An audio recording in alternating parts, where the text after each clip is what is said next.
Bloomberg Audio Studios. Podcasts, radio, news. You're listening to the Bloomberg Balance of Power podcast. Catch us live weekdays at noon Eastern on Apple CarPlay and Android Auto with the Bloomberg Business app. Listen on demand wherever you get your podcasts or watch us live on YouTube. As we turn our attention to another major story, as we learned late yesterday that the senator from Connecticut, the former Senator Joe Lieberman, had died. We actually spoke with Joe Lieberman right here on Bloomberg. Kailey and I did about 6 days ago on Balance of Power.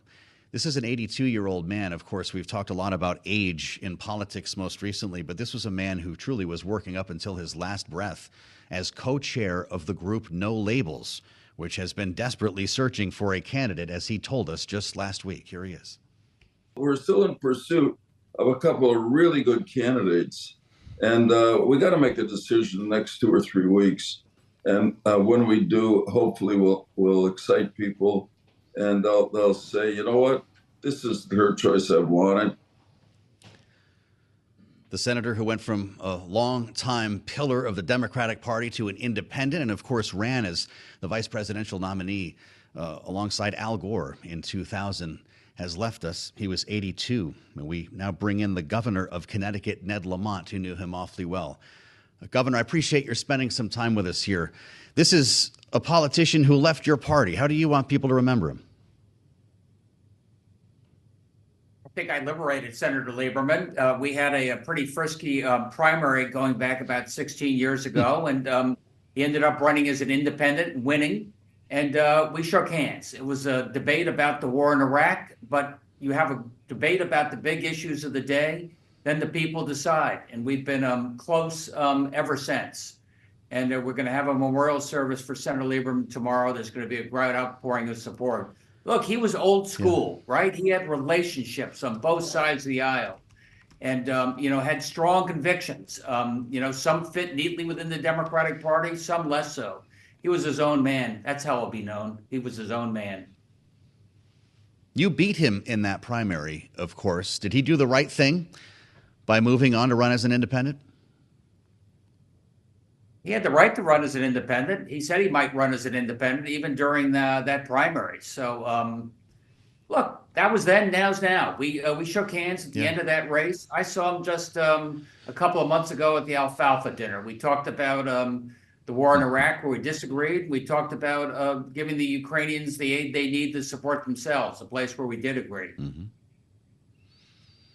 It was the Iraq war, aforementioned, that seemed to either pull him away from the Democratic Party or I think he would characterize it as a party that was leaving him.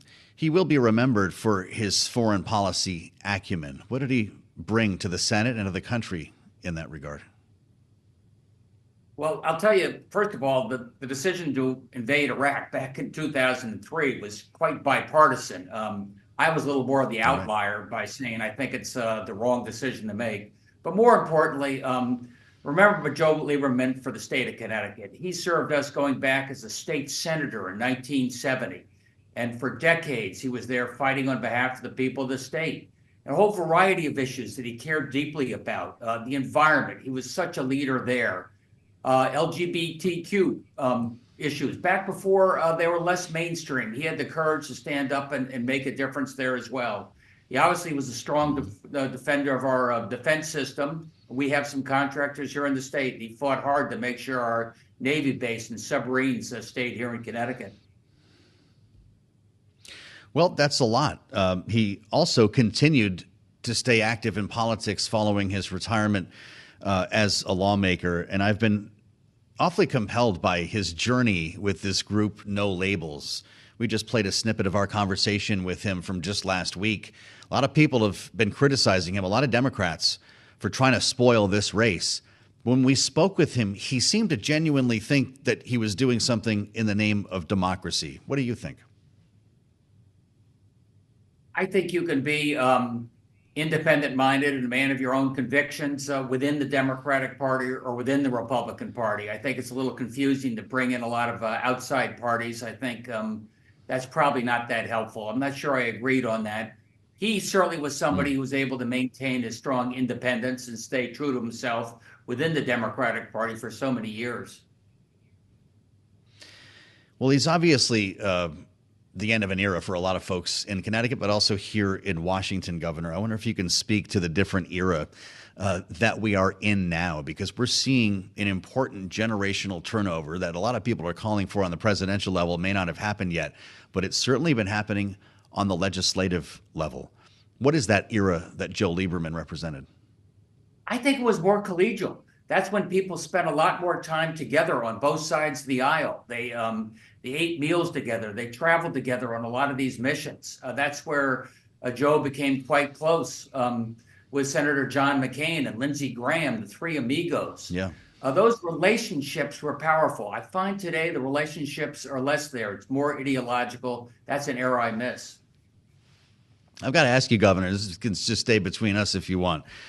Should John McCain have run with Joe Lieberman? This has been debated up and down. We all know how that race ended. He wanted his friend to run with him, and at the time it seemed outrageous, the idea, just like it would now, of a Republican tapping a former Democrat. What do you think about it? I think in hindsight, John McCain would have been much better off with Joe Lieberman as a running mate. Would you have supported that ticket? You wouldn't be allowed to do that as a Democrat, right? Not a question of allowed to do it. I wouldn't have supported it. Remember, I came into this game thinking that, George Bush's invasion of Iraq was a terrible thing, not just for that country, but for peace in the Middle East. So I was not going to be supporting that ticket, but I think it would have been a stronger ticket. That's fascinating.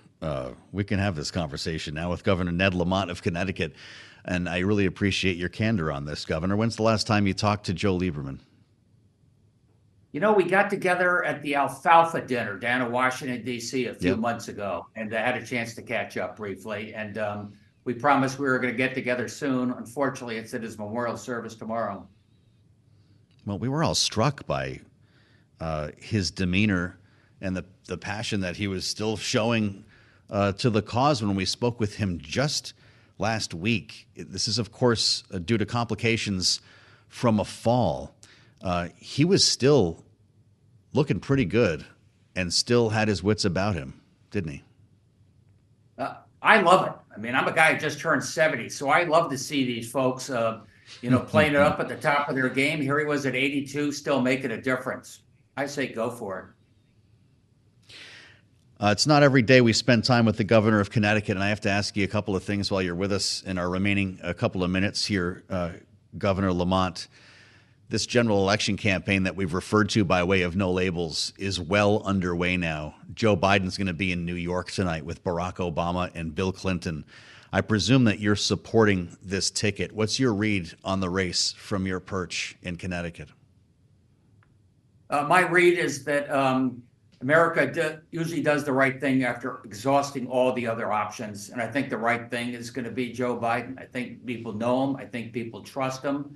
I think especially in this very topsy-turvy world, our allies need to know there's America that they can count upon as the indispensable nation. It'll be President Joe Biden. Does Bill Clinton help the party at this point? I've been describing this as the Mount Rushmore of Democratic politics, but of course, Barack Obama brings a lot to Joe Biden. Their relationship was important, and there are a lot of progressive Democrats who think Bill Clinton carries too much baggage to be helpful. Maybe it's a fundraising story. Is that something you've considered? Look, I think the three of them standing arm in arm together, I think they represent the best traditions of America. The Republican Party is pretty fractured right now. You're not going to see that story with former President Trump. I think it's important. I know what Joe Biden stands for. He was vice president to Barack Obama. And Bill Clinton is part of that trio. I think it's important. It tells the story of the consistency of American values. They say all news is local, Governor, and I'm a Putnam, Connecticut boy. But I've got to ask you about this new congestion tax in New York. That's a lot of your taxpayers, a lot of people who live in Connecticut who are potentially going to be paying a lot more money to go south of 60th Street. Is it fair?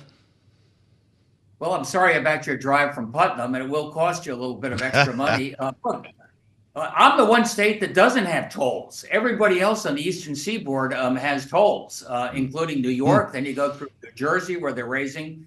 Unfortunately, you've got to pay for transportation, or you can avoid the tolls and take public transportation. Yeah. So you don't see a problem with it in terms of folks being penalized for living in Connecticut or New Jersey?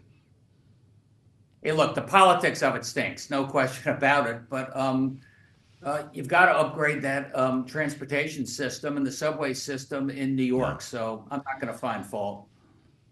Well, Governor Ned Lamont, I appreciate your spending some time with us today on Bloomberg. Your reflections on Joe Lieberman and the stories of the day. Good luck to your Huskies tonight.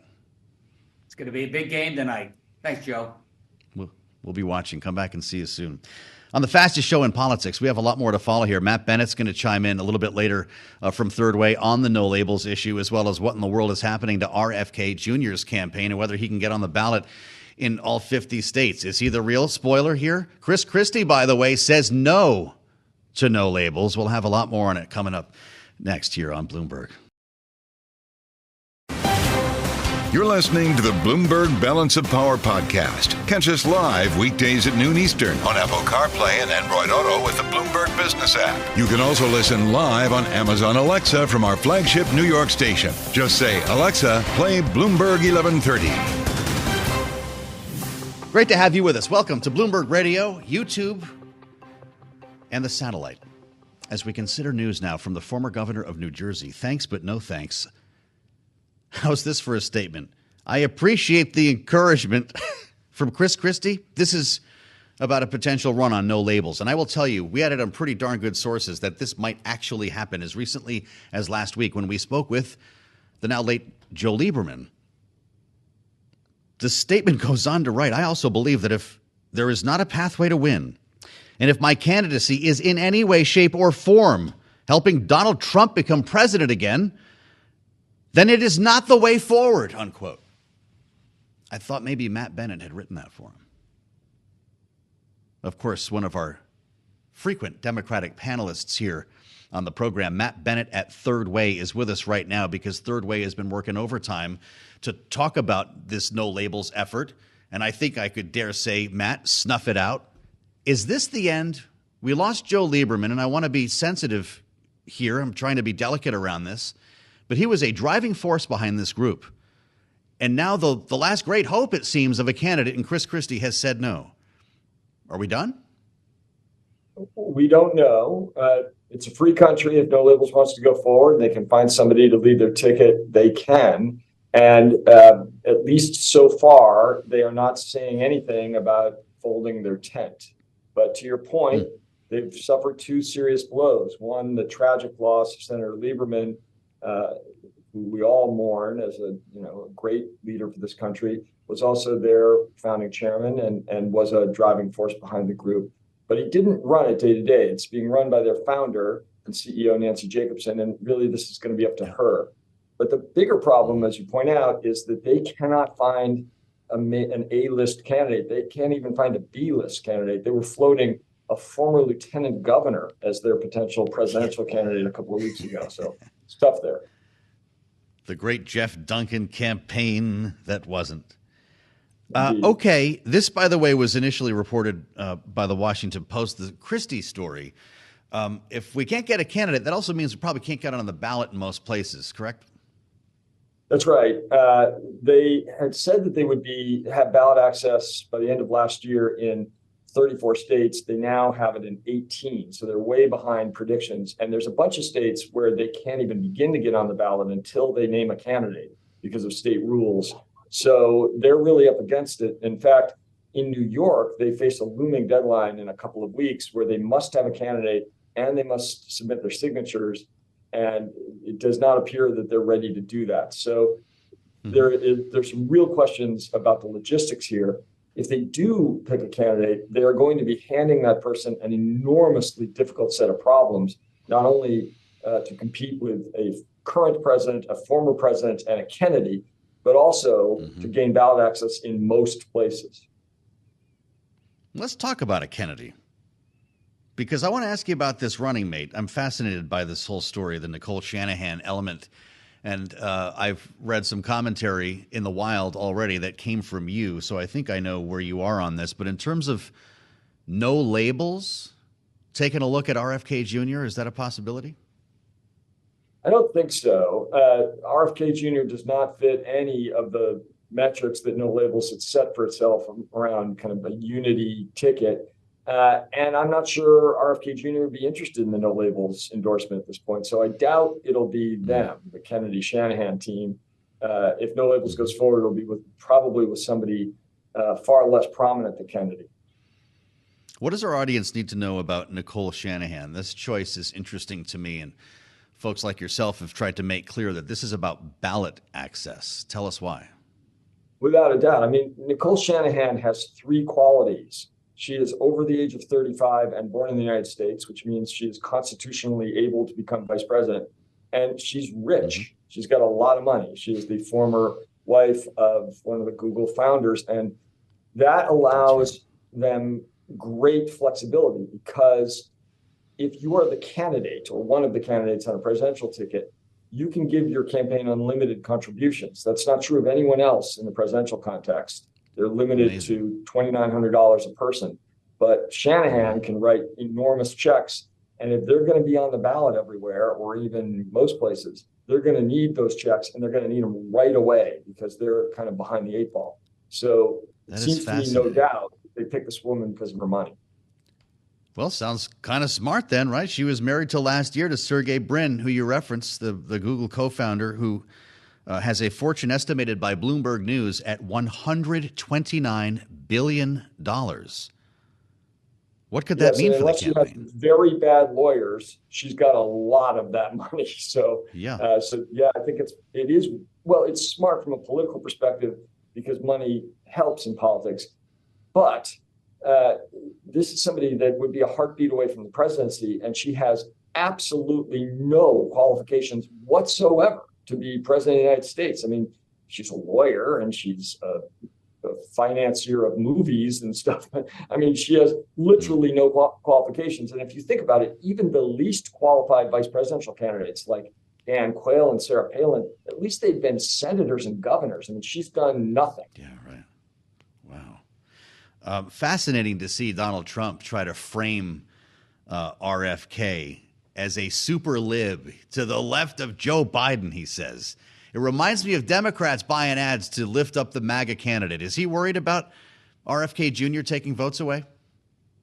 I don't think Trump is spending a lot of time worrying about this, and he's probably right not to. No? But this strategy is wise on his part. I mean, what he really wants to do is ensure that RFK hurts Biden. And at the moment, it appears that that's the likely scenario. I mean, Trump's core support is very solid. It's low. His ceiling is pretty low, but his floor is really hard. And so it is unlikely that RFK or any other third-party candidate is going to hurt him much, but they definitely could hurt Biden. Spending time with Matt Bennett from Third Way, where he's executive vice president and a frequent, as I mentioned, Democratic analyst on our panels here. Matt, it's not lost on me, and our viewers looking at you on YouTube here see that Hillary banner in the background. I was at that convention when they made those, and I'm just wondering, ahead of Joe Biden's appearance tonight with Barack Obama and Bill Clinton, I know this is about the three presidents. Are you surprised that Hillary is not a bigger part of this? Are you surprised that Bill Clinton is? No, I'm not surprised by either of those things. I mean, Hillary Clinton is a huge and strong supporter of Joe Biden, and I have no doubt that she will do everything in her power to help him. But tonight was, the president's, and she's not a president. She came pretty close, about 40,000 votes, but she's not a former president. So I don't think it's a surprise. I'm also not the least bit surprised that Bill Clinton is helping Joe Biden. They're close allies. They always have been. Bill Clinton has been an advisor to President Biden throughout his time in office. And so I think this is a very natural thing that's happening tonight. Yeah, there's been reporting he talks to Bill Clinton more often than Barack Obama. I'm just, thinking about the Me Too stuff. Just young people look at Bill Clinton, Matt, a lot differently than baby boomers do. Does he bring baggage to the stage, or you just don't look at it like that, knowing his fundraising prowess? I don't think so. I mean, I think when you compare well, when you think about this in the context of this presidential election, you have one of the major party candidates who has been found by a court to be guilty of rape. So, look, I mean, I understand that there's some baggage connected to Clinton, but not that. And also, I think he brings a lot of upside with him as well. He's a brilliant political mind, and he remains pretty popular, certainly among the Democratic base. So I think he's really going to help. And a monster organizer, I know, when it comes to raising money. Certainly the influence through the Clinton Global Initiative is something that we have to acknowledge. Matt, I'm really glad you could join us today. Great to have you back. Come see us again in studio soon. Matt Bennett at Third Way, where they have been awfully busy on this no labels issue. You're listening to the Bloomberg Balance of Power podcast. Catch us live weekdays at noon Eastern on Apple CarPlay and Android Auto with the Bloomberg Business app. Listen on demand wherever you get your podcasts or watch us live on YouTube. She is Kailey Leinz. I'm Joe Mathieu. We're in Washington. This is Balance of Power on Bloomberg TV and radio. It's great to have you with us today. As we turn back to the campaign trail, Kailey, we've been talking about this monster event tonight at Radio City. Barack Obama, Bill Clinton, both on stage with the President of the United States. They're going to raise $25 million, thanks in part to a photo line. If you want a photograph with all three, by the way, we're told by our own Josh Wingrove that Annie Leibovitz herself is going to be taking the photographs. $100,000 for one picture. That's how you get that kind of money. And to your point, that's what, twice what Donald Trump pulled in a month, something like that? 20 million he pulled in February in the entire month. So one night versus 1 month. Yeah. Remarkable. With our eyes on the trail, I'm glad to say Cliff Young is with us from Ipsos. We refer to his polling and his research so often, and we've got a lot of questions for Cliff today. It's great to see you. Welcome back to the table. Nice to see you in Washington today. It's great to be here. So this fundraiser tonight brings our attention back to a general election campaign that everyone seems to have settled on. I'm going to ask you some questions about RFK Jr., but what we're hearing from No Labels is nobody wants to run. Are you settled on Trump v. Biden? I think it's going to be Trump v. Biden. There could be a third candidate, but those are the two primary front runners on each side. We're ratcheting up now, and we have a campaign. We have a dispute in front of us. Well, as we talk about Trump and Biden, Joe mentioned at the very top of the hour that we did get consumer sentiment data today. It's the highest since 2021. It's improving. We actually saw the biggest improvement within a month going back to 2022. It does seem like feelings around the economy are starting to improve. The question is, does Biden's prospects really improve with them? How close is that connection really? Yeah, this campaign, this electoral year was always going to be a very close one. We never had any doubt in respect to that. Obviously, time's not in Biden's favor. Anytime an incumbent's down because of the economy, the question is, can you gain that ground quickly enough? But what's happening now is what we expect. And the economy's improving. People perceive that. And we're beginning to see, at least on the Biden side, glimmers of hope when it comes to numbers. Fascinating. The RFK factor is a real one, or at least it could be. You did some research just about a week ago on this. He has since named a running mate, and we can talk more about the direction of his campaign. But when I start hearing Donald Trump try to frame the narrative around RFK Jr., calling him left of Joe Biden, I'm starting to think that he's worried about this. Should he take it seriously? He should. Listen, first and foremost, RFK represents a disaffected middle. Whether it be 10%, 16%, somewhere in between. At Ipsos, sometimes we ask the question without the name, a nondescript third-party individual, we get 10%. Just option C. It's just option, the other option, right, beside the two. Anyone. Anyone else but these two, right? But ultimately, there is a disaffected middle, right? But that disaffected middle tends to be a little right of center, at least by our polling. Tends to be a little bit more conservative, tends to be a little bit more female, a little bit more suburban. Maybe the Dobbs decision had an effect. So I think there should be worries on Trump's side. Obviously, it's Biden's job to mobilize these disaffected voters because they're really more likely to be his voters than Trump's. But that said, it makes total sense the way in which Trump is framing it today. Well, you talk about mobilization of these voters, and I wonder if the question we should be asking is not how many people will turn out to vote for RFK Jr. or any third-party candidate, whatever option C, or whether they're just going to decide not to vote. Because theoretically, that's I just wonder if the choice is more, do I vote or do I vote for this other person, rather than do I vote for this other person over Trump or Biden? Because are these individuals going to vote for Trump or Biden in any case? Yeah, it's both, right? That third option in part represents aspirations. And so some of those that aspire to a third-party individual, third-party candidate, won't vote on Election Day. Polling tends to overstate the third-party candidate, both in the United States and around the world. We see that everywhere. I think it will minimize a bit, narrow a bit. It'll come down to sort of, I think, single-digit numbers by Election Day. But ultimately, it represents both those that would not vote and those that would want to vote for a third-party candidate. Nicole Shanahan is his pick for running mate. Of course, is married till just last year to Sergey Brin, worth $129 billion. She is going to have the ability to donate an unlimited amount of cash as an actual candidate on the ticket to this campaign. Does that make it more legitimate? Are you expecting it to be on the ballot in all 50 states? It's very, very difficult to get on the ballot in all 50 states, especially now. It takes time, and there are a lot of limitations, a lot of barriers to entry when it comes to third-party candidates getting on the ballot. Obviously, money helps, and a lot of money helps even more. That's right. But ultimately, it's going to be about resonance with public opinion. And once again, we can't minimize the importance of the anti-vote, the anti-Trump vote, the anti-Biden vote. At the end of the day, you might be disaffected, but do you really want Trump to win, or do you really want Biden to win? Are you really going to throw away your vote when it comes to your anti-candidate feelings? I often get told when I ask questions about voter sentiment that not everyone's paying as much attention as we are here in Washington. Obviously, we've been enmeshed in this for what feels like forever, and we will continue to be so. But a lot of people are probably just now tuning in, seeing that there is someone with the Kennedy name who is running. And I just wonder to what extent you think the support he may be drawing now will actually be lasting once the public gets to know him better, whether it is just kind of a name recognition thing we may be seeing right now.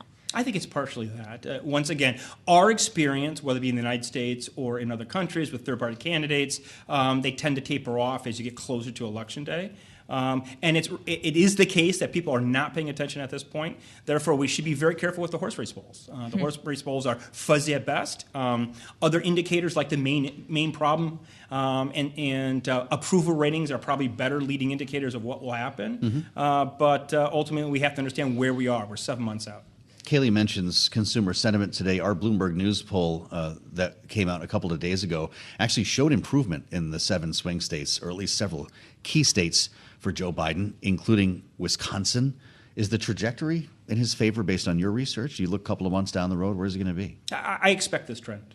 Listen, these elections in the United States are very, very close presidential elections. We have to remember that historically speaking. There's no way that Trump was going to win by as much as the polls are suggesting.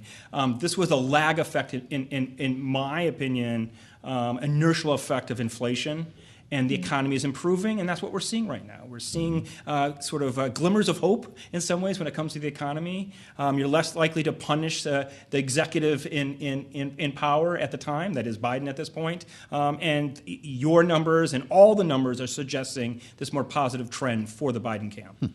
All right, Cliff Young of Ipsos, always great to have you here in our Washington studio. We appreciate your time, and it's worth considering, Joe, as we continue to get this economic data in, including tomorrow when you and I won't be working because it is a holiday and the markets will be closed, but we're still going to get PCE data and hear from Chairman Powell. And we know that interest rates and where they are come November when voters are heading to the polls could make a massive difference. That's absolutely right. We'll have special coverage on Bloomberg Radio 8:30 when that PCE data are released, and we'll be, of course, carrying that into next week. This endless conversation about the economy. You're listening to the Bloomberg Balance of Power podcast. Catch us live weekdays at noon Eastern on Apple CarPlay and Android Auto with the Bloomberg Business app. You can also listen live on Amazon Alexa from our flagship New York station. Just say, Alexa, play Bloomberg 1130. I wouldn't call this a stealth rally because it's been going on for some time, but we're back at the highest level since October. Isn't that something? For WTI, almost $83 a barrel. And obviously that is going to translate to the price paid at the pump, a pretty visible sign of inflation to the American people. You wonder when the oil stocks start to follow. Well, I guess they've started to pop a little bit. But yeah, so I paid $3.29 to fill up yesterday. Okay. In Northern Virginia, so D.C. area. AAA's got a forecast of $4 this summer. We're back to a 4 handle right when people are starting to make up their minds or at least pay attention to this presidential cycle. Yeah, not great news for President Biden, who, of course, throughout his administration has been fighting very hard against higher oil prices, including the tapping of the Strategic Petroleum Reserve, encouraging American oil companies as well as OPEC, other countries, to pump more oil. We talked to Bob McNally quite a bit around that time when they were draining a good chunk of the SPR. Rapidan Energy is his company where he's president, formerly in the Bush White House. And he's with us now, Bob. It's good to see you. Do you buy into this $4 a gallon forecast for summer? Hi, Joe and Kailey. In many parts of the country, yes. You know, Rapidan's forecast on an annual average basis, or I should say national average basis, is more like 380. But 380 nationally is still, you know, in some swing states like Arizona and Nevada, that's a 4 handle, as you heard. In California, it's way above. So, you know, I think a lot of folks are going to be seeing $4 a gallon, if not the whole country. You get the Midwest, down to Texas, the lower East Coast, maybe it'd be a little less. But yeah, a lot of folks are going to be seeing $4. Well, it raises the question as to why exactly this is happening. When prices had been coming down, now they're heading back up, potentially to these levels. Is this an issue of the economy is still doing much better than thought, so demand is staying strong, or is it an issue of supply, or is it both and, Bob? I think it's mainly on the demand side with some geopolitical risk in there. As always, the most important determinant of what we pay at the pump is the price of global crude oil. And crude oil has been finding its footing here after selling off sharp late last year. Why? There's confidence in a soft landing. Macroeconomic factors have had a big influence on oil prices, crude oil. Folks are feeling better about a soft landing here. We even had some good Chinese data. And then we're starting to see the oil market tighten up. Inventories are drawing. Demand is good, even for gasoline in places like Europe. Demand is not bad. And so as those inventory draws show up, OPEC Plus has been extending its cuts. And now a little bit of geopolitical risk, not a lot, just a little bit with the Ukrainians hitting Russian refineries and the Red Sea. We're starting to see a solid base and a decent rally here. I don't expect it to go too much higher unless things get much worse in the Middle East. But we think oil has sort of found its footing, crude oil. And where crude oil goes, pump prices follow. There were a lot of questions, Bob, following the bridge collapse this week in Baltimore about what impact that may or may not have on energy prices, knowing how much coal is coming out of that port. Do you have an answer to that question? Is this a factor or not? You know, it's a big deal for coal just because that's one of the biggest coal export ports we have. So that's the biggest energy. Does that bleed over impact. into oil prices? No, not really. No. Baltimore, it gets its gasoline and diesel mainly from the Colonial Pipeline. It does import some asphalt into Baltimore, but they'll route that in through some other ports like Norfolk. So I think it's a local issue. Unfortunately, with that tragedy, it's not even a regional, much less a national issue we should worry about for oil prices. Well, and if anything, the fact that there are so many containers trying to import and export out of Baltimore and all of the ports, for that matter, on the eastern seaboard may just underscore how intense global trade is and how much demand there still is for goods all around the world, which may just reinforce the higher prices as well, kind of being a signal of the more resilient economy that we are talking about. And of course, all of this does come back for us here in Washington to politics. We know that Biden has been plagued by high energy prices and prices at the pump. We talked about some of the things he tried to do to address that. What you hear on the other side of the aisle, including from his opponent in November, or presumed opponent, Donald Trump, is that American energy needs to be unleashed. And Bob, I believe we already were, at least in 2023, we'll see if it's the case again this year, pumping a record amount of oil here in the U.S. So when we are talking about American energy being unleashed, what exactly would that mean? I think President Trump is talking about removing unnecessary or burdensome restrictions on developing new oil resources, new refining capacity, pipelines, and that type of thing, more with a long-term view. To your point, Kailey, you're exactly right. Look, being a big producer doesn't mean you get to control the price at the pump. President Trump found that out. President Biden's finding that out. President Bush found that out. Big doesn't mean stable prices or comfortable prices, because the United States is basically a price taker in the global oil market, no matter how much oil we produce. The real, to paraphrase, I'm sorry, but Mao Zedong, power in the global oil market flows through the barrel of spare production capacity. And that's mainly in Saudi Arabia. That's wielded by OPEC Plus. They have more pricing power than the president, no matter how much we produce here. It's a tough truth for politicians to accept. You would think if we're a big producer, we ought to be able to keep gasoline at $3.20 forever. It doesn't work that way. Bob, did we miss our opportunity to refill the SPR? Yeah, I think we made a mistake in selling, especially that 180 million barrels. We sold way too much. To its credit, Joe, the administration has been putting oil back in. I think they realized that this thing is too low with all the mayhem we have in the world. And so they're putting in 3, 4 or so a million a month. However, they said, look, if prices keep rising, we're going to stop filling the SPR. And I'm afraid that's a real chance here. So we should have avoided the sale. It's good that DOE is refilling. Be great if we refilled faster. But if prices start rising here, they'll probably stop, and that's understandable too. What would be a big mistake is to, again, use it as an election ploy and spill it again, to release another 60 or 90 million barrels just because gasoline prices approach your $4 handle. That would be just really unfortunate. What about over the longer term, as you talk about the opportunity to fill up the SPR? What if we actually need it, not for price control, but for some kind of emergency? What kind of situation are we going to be in if it's drained to a large extent? We're in trouble. We have drained our SPR to 40-year lows, and it will be costly to refill it anywhere close to the 600 plus million barrels, much less the 700 million barrels where we got it to in the Bush administration. And as you mentioned, it's all about responding to a disruption. So if we get a few years down the road, demand doesn't peak, things are getting frothy, OPEC spare capacity goes down, and we have a conflict in the Arabian Gulf or somewhere else, we won't have that emergency buffer. That's why I think, again, I'll give them credit. To their credit, DOE is saying this thing is too low for a dangerous, volatile oil world. We need to refill it. But I'm afraid there's not political will on either side of the aisle, really, to refill it fast enough to give us that buffer later this decade. We'll miss it. Wow.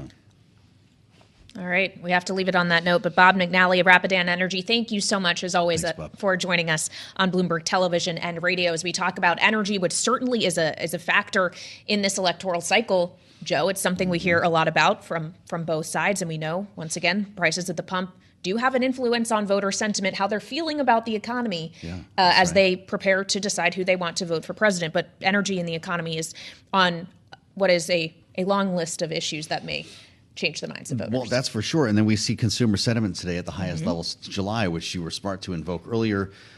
Rick Davis, one of our political analysts who was on with us earlier this hour, always tells it's a more reliable poll than the polls.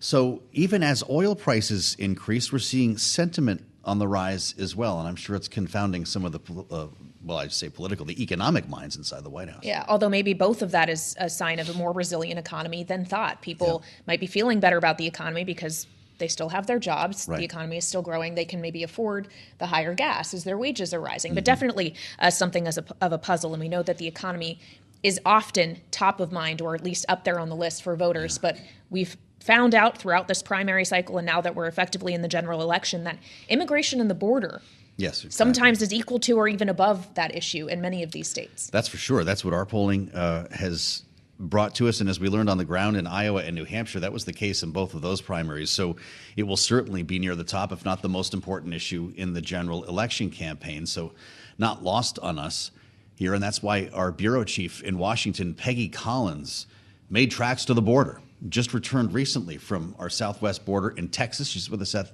the table now. Peggy, it's great to see you. This is going to be featured in our Big Take podcast, Big Take DC podcast to be specific, that drops later today. I have no idea what's in store for us. What did you learn on your trip? Well, it was a really impactful trip. As you were saying, Joe, we really wanted to go down to the border and talk to the people on multiple sides of the issue there, because it has become, other than the economy, one of the top two issues that voters are citing in terms of what matters most to them in this election in November. And one of the things that really stood out when we were there was how porous the border is, really. When you're there, you really see how close we are to Mexico, and that the river is really the border. It almost felt at some points like you could toss a baseball across and hit Mexico. One of the other things that really stood out is how much of a multi-pronged effort it is to try and deal with the crisis of so many people coming across the border from places in Latin America. I mean, I went up in a helicopter with some people to try and see like where they're seeing migrants crossing and how they're trying to deal with them on ranchers' land, for example. There's boats that are traversing back and forth. There's people who are waiting for the migrants to potentially touch ground on U.S. soil and then process them. There's nonprofits that are working with people who are coming across the border. There's city officials. There's religious people. It really is like a multi-pronged effort. And time again, we heard from people two key things. One, that it is a humanitarian crisis. And two, that small towns like Eagle Pass, Texas, where we were, really need help because they're small border towns and they're dealing with an incredible volume of people that are coming across. Well, and it's worth pointing out that for that reason, the governor of Texas, Greg Abbott, has been really at the forefront of this issue, having the state of Texas do things that are legally in question now in regard to being able to detain people suspected of being having migrated over illegally. What sense did you get of the way that Texas is handling it and how much cooperation there really is at the federal level with what the state is doing? So when we were there, actually, we went out with the Texas Department of Safety and we drove along the border. And when you're actually with them, we don't really sense a lot of tension between the feds and the state, right? But Texas has taken over this area right underneath a bridge that is a legitimate border crossing in Eagle Pass, Texas. It's Shelby Park, and basically there's a golf course there, and there's a bridge, and people traverse it every day from Mexico to the U.S., but also Texas, the state, has taken it over because they say they need more help and they need to get control over this. And it is difficult to see. I mean, there's a lot of concertina wire and razor wire, barbed wire up and down for miles in this Shelby Park area, but also up in some private lands. And we went to see some of the places where the migrants have been able to cross because there's an opening in the barbed wire. And there's just piles and piles and piles of clothes. When they cross the river, they take off their wet clothes and then they keep heading on. But there's diapers, there's toothbrushes, there's clothes, there's kids' backpacks, there's babies' booties. I mean, it's really human when you see it. That's really something. As you bring this to life for us, you were at Eagle Pass, you said, the center of the standoff, as our Texas Bureau Chief Julie Fine refers to it. I think you guys were together on this trip. We were. You already answered part of my question. I was going to ask you if you could see the razor wire, if you could see the buoys and some of these other obstacles that have been put in place that have been considered very controversial from a place where an average citizen or a journalist could go. Was that all in your view? We did see it, yes. It is striking to see it. You look over at Mexico at points and there's cows and horses and men fishing, and then you stand on the U.S. side and you're looking right in the face of, barbed wire. Yeah. But so many different people around those that we talked to, both law enforcement and people who were working with the migrants and the migrants themselves, did say that they're really trying to find a solution here because they understand how human it is. It drops today. The Bloomberg Big Take DC podcast with the great help of Peggy Collins. Thanks, Peggy, for being with us. This is Bloomberg. Thanks for listening to the Balance of Power podcast. Make sure to subscribe if you haven't already at Apple, Spotify, or wherever you get your podcasts. And you can find us live every weekday from Washington, D.C. at noontime Eastern at Bloomberg.com.